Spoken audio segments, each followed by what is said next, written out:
All right, guys, we're going to be learning about something called Newton's law of cooling. And Newton's law of cooling is going to give us a model of how things cool off in the real world. For instance, let's say you made yourself a hot cup of tea or coffee, and if you set that coffee down on the counter and you forget about it, what happens to that hot cup of tea or coffee? It cools down. And how it cools down is by Newton's law of cooling. And it also works the other way. If you have an ice cold beverage and you put lots of ice in it and it's icy cold and you drink it and it tastes delicious and refreshing, but then if you forget about it, eventually the temperature rises up to room temperature. And how that gets to that equilibrium of the ambient room temperature, that again is Newton's law of cooling. So here we go. Let's see how it works. So when we're talking about the law of cooling, of course, because it's calculus, we're going to be interested in the rate of which an liquid cools or an object cools. So the rate of cooling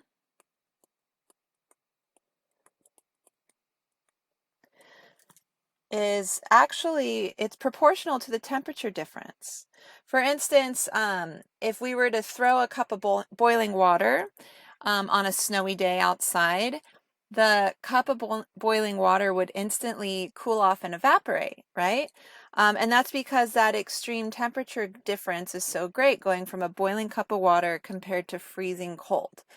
Likewise, if we put a boiling cup of water outside on a hot day, it's going to stay hotter longer.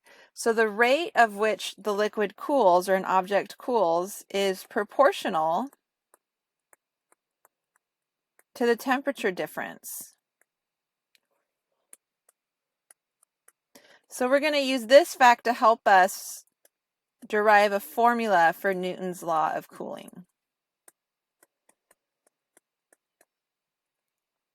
Okay, so again, we're talking about the rate of cooling, so that's a derivative.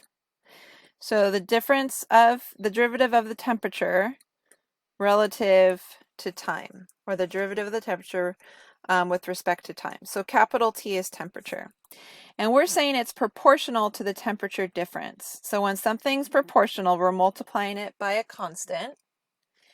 And the temperature difference, we'll do this. We'll do T is the temperature of the object, and T sub S is the temperature of the surroundings. Let me write that down. So T sub S is the temp, like the room temperature. So the temp of the surroundings. And that does not change. The room of the temperature, or the temperature of the room is going to stay the same. So this one's a constant. But then the temperature of the object is a variable. It's going to start off at one temperature, and then it's going to slowly become the temperature of the surroundings.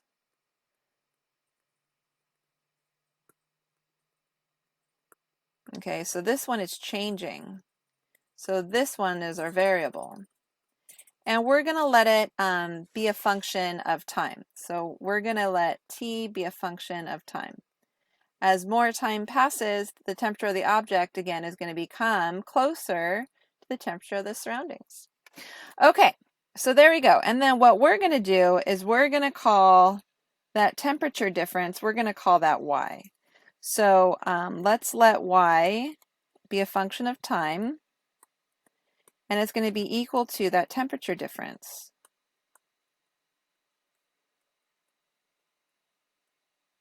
Okay, and then Y prime then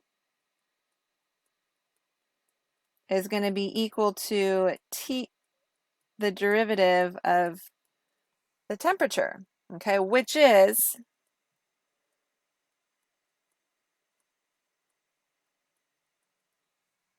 dt sub dt. Okay, so look at this. This came from here. So I'm going to make a y prime substitution, and we're going to get this. So I'm going to say that dd dt is equal to the derivative of y with respect to t.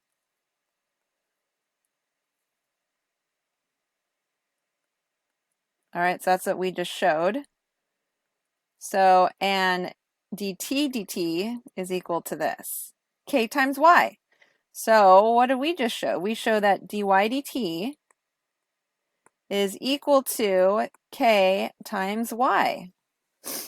All right, so the derivative of a function is proportional to the function. And there's only one function that satisfies that. That is the exponential function. So that means y of t, again, is going to have the same format that we saw for our other, exponential growth or decay functions. Okay, so that's a nice little setup. Let's put all of these pieces together, and we're going to look at some problems involving Newton's law of cooling. Okay, we're going to be going to number 17. I have a PowerPoint. Let's go there. Okay. So we have that a cold drink is taken from a refrigerator. Its temperature is 5 degrees Celsius. After 25 minutes in a 20-degree Celsius room, its temperature has increased to 10 degrees Celsius. All right, so notice a cold drink is going to get, it's going to slowly become the room temperature. So we jumped from 5 degrees to 10 degrees Celsius after 25 minutes. So we want to know, what is the temperature of the drink after 50 minutes? Okay, so it looks like we're going to have to make a model of the equation first before we can answer that question. Okay, so we're talking about the temperature of an object, and we're talking about the temperature of a room, and the object warming up to the temperature of the room. This is all our key words or key phrases that tell us we're going to have to use Newton's law of cooling. Okay, so we know a couple things with Newton's law of cooling. First, we know that it's an exponential model, so we're going to be using this as our exponential model, just like we did before.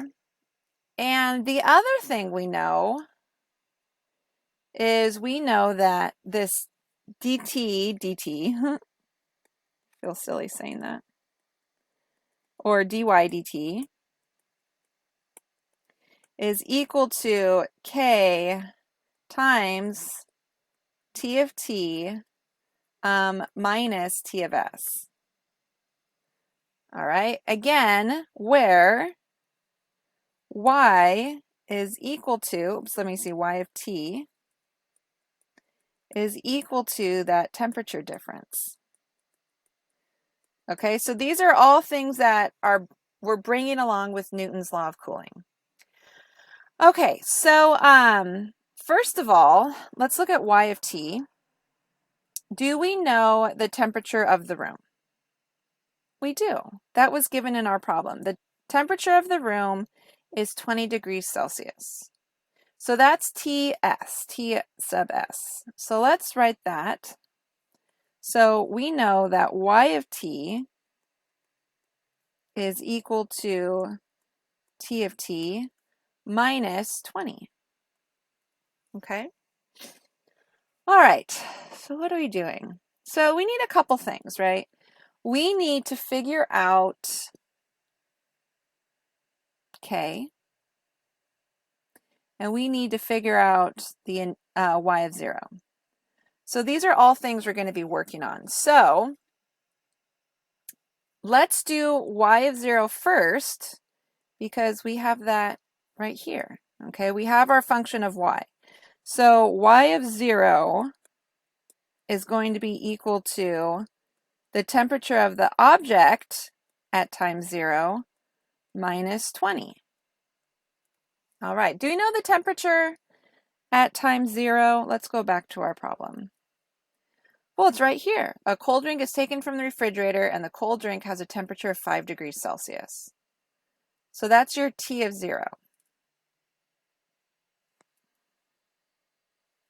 So y of 0 is going to be 5 minus 20 equals negative 15.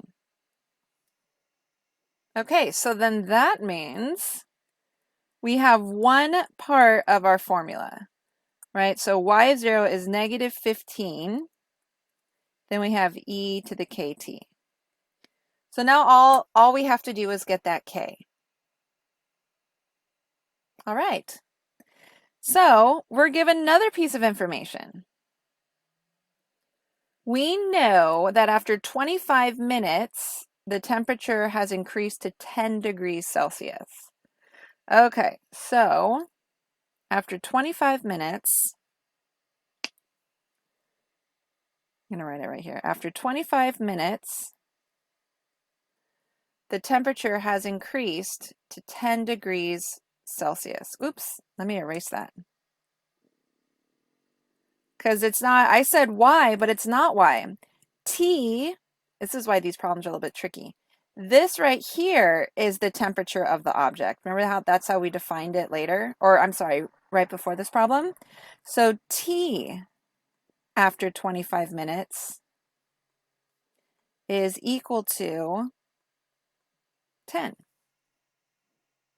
All right, well, let's examine that.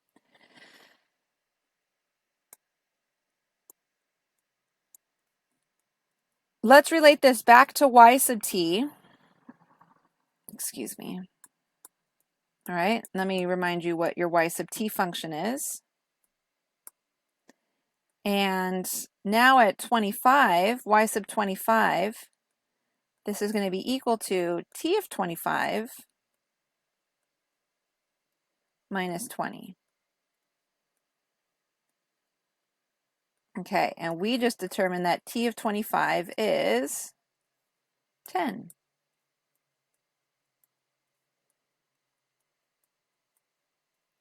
All right, so now we have that y of t is equal, or y of 25 is equal to negative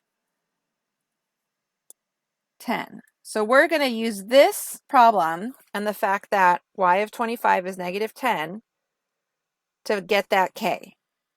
So let's put those pieces together. All right, so y of 25 is also equal to negative 15 times e to the tk becomes 25k. And that's equal to negative 10. All right. So we had to go back and forth between that temperature function and between the alternate function of y, whole bunch of stuff, right? So where are we at now? So we want to solve for k, so let's isolate our exponential expression. Divide both sides by negative 15. And let's see, negatives will cancel, and then 10 divided by 15, factor out that common factor of 5. We're going to get 2/3. Okay, and then we take the natural logarithm.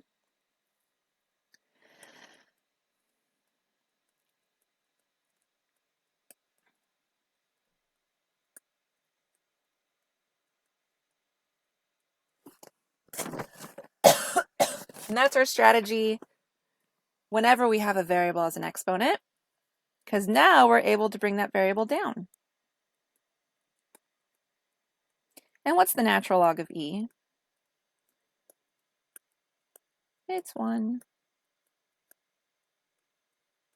Okay, so that goes to 1. And then we can divide both sides by 25. I like to think of it as multiplying by the reciprocal. So we can move that 1 over 25 into the argument as an exponent. Okay? All right, so we are trying to answer this question on that problem. And before we can answer the question, we need a model. And the model we use for Newton's law of cooling is an exponential model, right? We figured out y sub 0 because y is the difference of the temperatures, and we just figured out k. So putting everything together, we have our y function. All right, what's k? 1 over 25 natural log of 2/3. That's your k, times t. But remember what we do? We can bring the t in front, and now this in front of a logarithm, it becomes an exponent.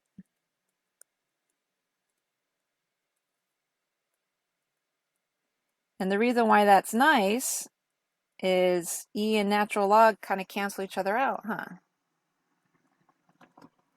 And so now we finally have our model. So y of t is equal to -15 times 2/3 and then raised to the t over 25.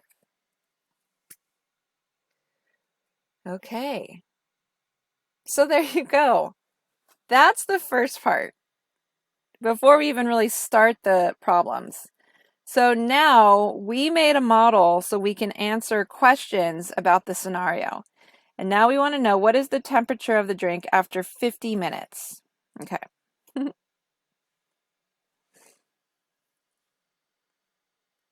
So we want to find the temperature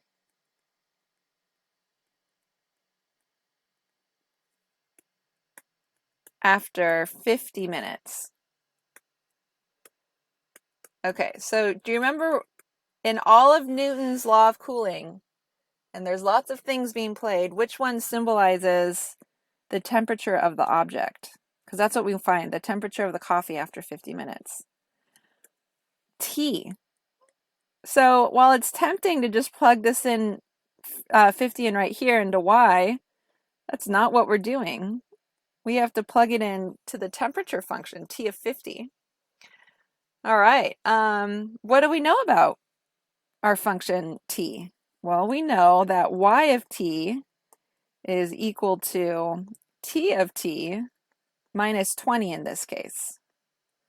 Okay, so that's what we want. So let's solve for that. So T of t, let's add 20 to both sides, is actually y of t plus 20.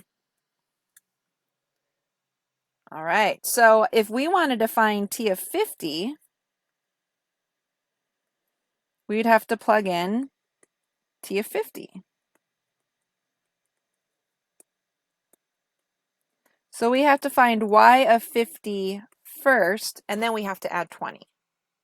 Pretty tricky, right? That's why we go over these examples together.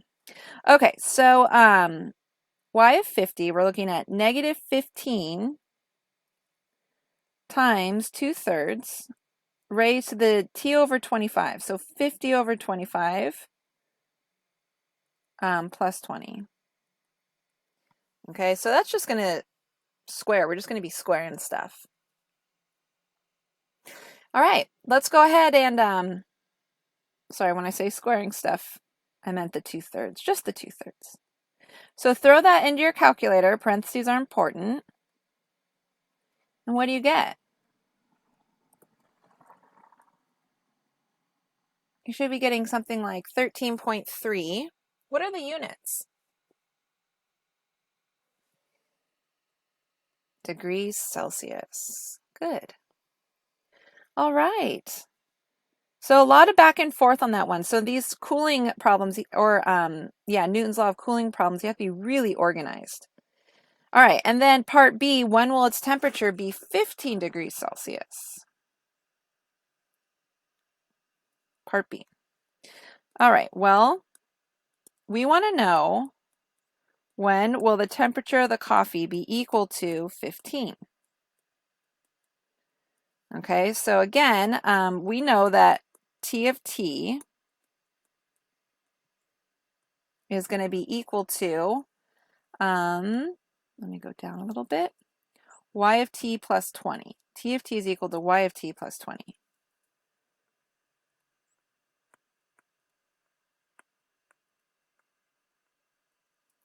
So we want to know, let's see, when this expression, y of t plus 20, is going to be equal to 15, since t of t is going to be 15. So that's what we're solving. Okay, so well, we also let's go ahead and solve it. Feel free to push pause, because at this point we're just solving an exponential equation, and you guys hopefully are feeling a little bit more comfortable with that. Okay, so we can substitute in our y function first.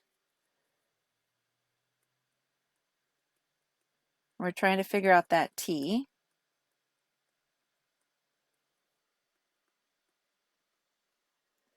And we isolate the exponential expression because we see the variable here.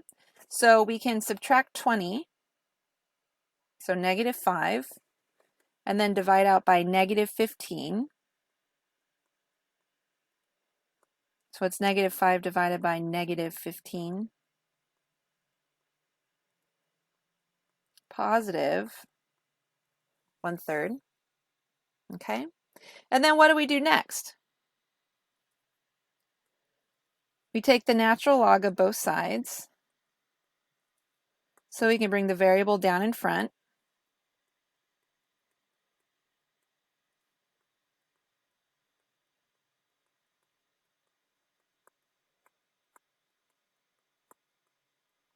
Okay. And then we divide both sides by the natural log of 2/3. And we finish the problem out by multiplying by 25 and then putting that in your calculator.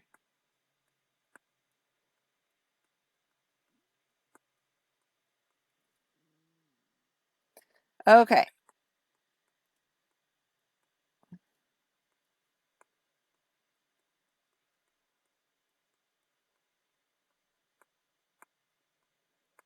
And what do you guys get?